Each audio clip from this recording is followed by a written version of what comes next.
कि आपने मुझे इस लायक समझा और अपना दिल जो आपने शब्दों के माध्यम से कागज पर उकेर कर रख दिया है, उन कविताओं को आपने मुझसे साझा किया और ख्वाहिश जाहिर की कि मैं उन्हें अपनी आवाज़ दूं।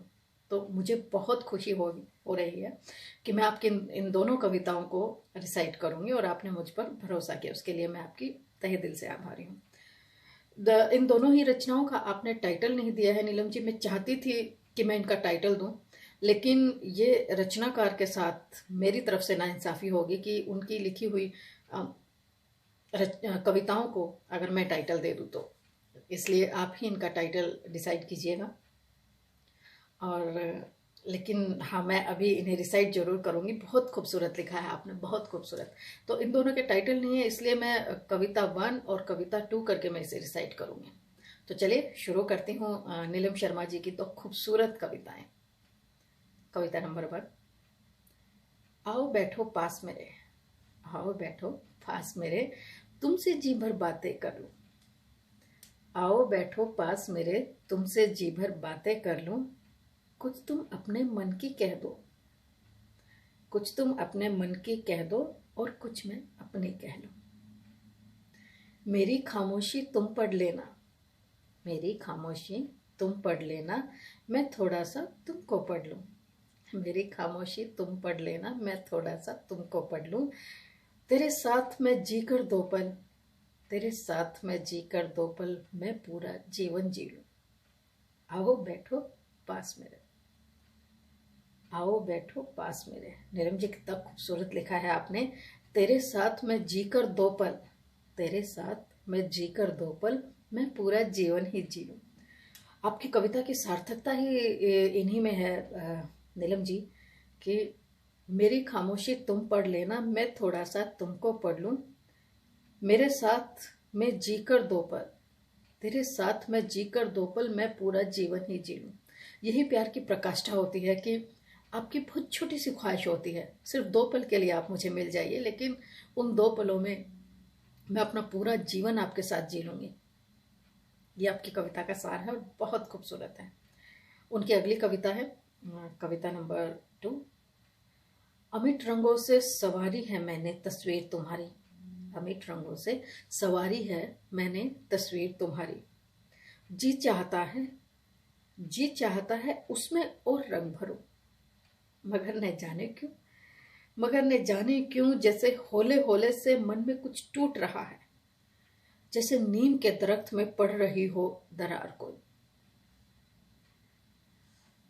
अमिट रंगों से सवारी है मैंने तस्वीर तुम्हारी, जी चाहता है, जी चाहता है उसमें और रंग भरूं, मगर न जाने क्यों, जैसे होले होले से मन में कुछ टूट रहा है, जैसे नीम के दरख्त में पड़ रही हो दरारें कोई, या फिर किसी कांच में चटकने जैसी लकीर कोई।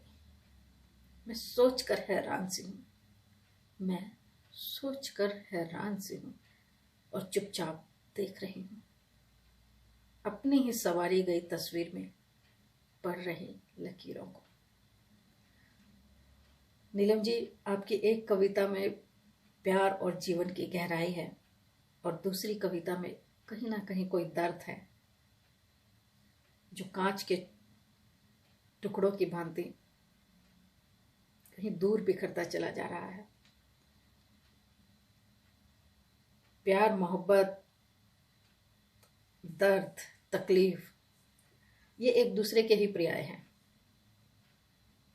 जब तक दर्द हद से नहीं गुजर जाता, तब तक प्यार की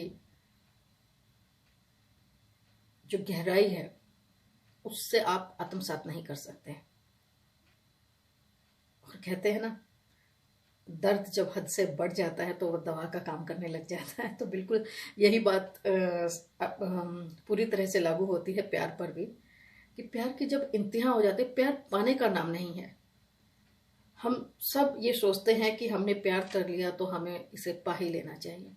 नहीं, प्यार पाने का नाम नहीं है, प्यार देने का नाम है, जिसमें ख्वाहिशें नहीं होती, चाहते नहीं होती।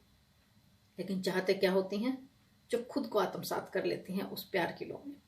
इसका सबसे बड़ा एग्जाम्पल तो हमारे देश में राधा कृष्ण का प्यार है। राधा ने कृष्ण का हाथ सदा थामे रखा, लेकिन कृष्ण दुनियादारी निभाते रहे और राधा कृष्ण के साथ अमर हो गए। इसी को कहते हैं प्यार की अमरता, इंतहा, चाहत, ख्वाहिश, दर्द, सब कुछ राधा कृष्ण में समेट कर हमारे सामने आता है। और हर प्यार में अगर वो प्यार है तो ज्यादातर यही होता है कि आप सिर्फ उसे दीजिए, प्यार में ख्वाहिश मत कीजिए। जितना आप प्यार बांटेंगे औरों के साथ उतना ही खुद के अंदर ऊर्जा महसूस करेंगे। मुझे लगता है नीलम जी, सौरभ जी की रचनाओं के साथ साथ आपकी रचनाओं की भी मुझे बहुत जल्द लत लग जाएगी और मैं बार बार चाहूंगी उन्हें रिसाइट करना। तो चलिए, आज आपकी ये दोनों कविताएं जिन्हें हमने पढ़ा, आओ बैठो पास मेरे और चुपचाप देख रही हूँ। इन्हीं के साथ मैं अपने आज का वीडियो समाप्त करती हूँ और आभारी हूँ कि आप सब मुझ पे भरोसा करते हैं और मेरी रिसाइट की हुई रचनाओं को पसंद करते हैं। मैं आगे भी कोशिश करती रहूँगी, जब जब आप मुझसे साझा करेंगे मैं उन्हें अपनी आवाज़ देने की। बहुत बहुत शुक्रिया।